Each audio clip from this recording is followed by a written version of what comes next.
بسم اللہ الرحمن الرحیم۔ آمنہ ڈیفنس کے ایک وسیع بنگلے میں رہتی تھی۔ سنگ مرمر کے فرش اور مہنگے شینڈلیئر ہر کمرے میں تھے۔ وہ اپنے والد کی اکلوتی بیٹی تھی۔ والد اسے جان سے عزیز رکھتے تھے۔ آمنہ کی فطرت میں ضد اور شوق اور چنچل پن کوٹ کوٹ کر بھرا تھا۔ کوئی چیز اگر اسے پسند آ جاتی تو وہ دنیا ادھر کی ادھر کر دیتی۔ اس کے والد کا بزنس پارٹنر حمزہ تھا۔ حمزہ رشتے میں ان کا بھتیجا بھی تھا۔ عمر 28 سال تھی۔ وہ سادہ لباس پہنتا تھا اور کم بولتا تھا، لیکن اس کی آنکھوں میں سچائی تھی۔ والد اکثر کہتے تھے کہ حمزہ جیسا لڑکا نصیب سے ملتا ہے، لیکن آمنہ ناک چڑھا کر کہتی تھی کہ ابو مجھے یہ سادہ لوگ بالکل پسند نہیں ہیں، مجھے زندگی انجوائے کرنی ہے۔ یونیورسٹی میں آمنہ کی ملاقات فہد سے ہوئی۔ فہد لمبا تھا اور اسٹائلش تھا۔ وہ باتوں کا جادوگر تھا۔ پہلی ملاقات پر ہی اس نے کہا تھا کہ آمنہ آپ جیسی لڑکیاں عام جگہوں کے لیے نہیں بنی۔ چلیں آج ڈنر کرتے ہیں لاہور کے سب سے مہنگے ہوٹل میں۔ آہستہ آہستہ فہد آمنہ کو برانڈڈ بیگز اور ڈیزائنر کپڑے اور 5 اسٹار ہوٹل کی عادت ڈالنے لگا۔ آمنہ کو لگتا تھا کہ یہی اصل زندگی ہے۔ اسی دوران گھر میں بات چلی۔ والد نے کہا کہ بیٹا حمزہ کا رشتہ آیا ہے، وہ بہت اچھا لڑکا ہے۔ آمنہ غصے سے بولی کہ ابو میں اپنی پسند سے شادی کروں گی، حمزہ جیسے بورنگ لوگوں سے نہیں۔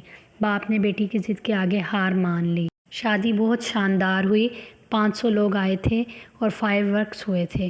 کروڑوں کا خرچہ کیا گیا۔ والد نے بیٹی کو 3 گاڑیاں اور 2 کلو سونا اور گلبرگ میں فلیٹ دیا۔ رات 2 بجے فہد نے کہا کہ آمنہ اپنا زیور اور پیسے اس بیگ میں رکھ دو، صبح بینک میں جمع کروا دیں گے۔ آمنہ سو گئی۔ صبح آنکھ کھلی تو کمرہ خالی تھا اور فہد غائب تھا۔ فون آیا تو پولیس والے بولے کہ میڈم یہ بندہ فراڈیا ہے، یہ گینگ امیر لڑکیوں کو پھنسا کر لوٹتا ہے۔ آمنہ وہیں فرش پر گر گئی۔ اسے بخار ہو گیا اور وہ رونے لگی۔ ڈاکٹر نے کہا یہ ڈپریشن ہے۔ اس مشکل میں صرف ایک شخص روز آتا تھا، وہ حمزہ تھا۔ وہ پھل لاتا تھا اور دوا لاتا تھا اور بس چپ کر کے بیٹھ جاتا تھا۔ ایک دن آمنہ نے رو کر پوچھا کہ حمزہ تم کیوں آتے ہو؟ میں نے تو تمہیں ذلیل کیا تھا۔ حمزہ نے پانی کا گلاس دیتے ہوئے کہا کہ آمنہ چمک کے پیچھے بھاگنے والی آنکھیں تھک جاتی ہیں، جو سکون دے وہی اپنا ہوتا ہے، پیسہ وقتی اور کردار مستقل ہے۔ اس ایک جملے نے آمنہ کے اندر کچھ توڑ دیا اور کچھ جوڑ دیا۔ اس نے پہلی بار اپنی غلطی مانی اور سجدے میں روئی۔ 6 ماہ بعد ایک سادہ سی تقریب ہوئی۔ قاری صاحب نے پوچھا قبول ہے؟ آمنہ نے کہا کہ قبول ہے۔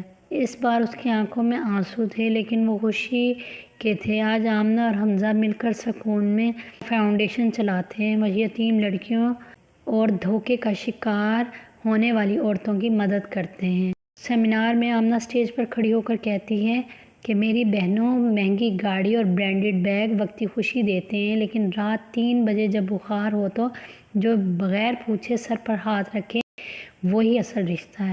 چمک مت دیکھو، سکون دیکھو۔ ہال تالیوں سے گونج اٹھتا ہے اور حمزہ آخری قطار میں بیٹھا فخر سے مسکراتا ہے۔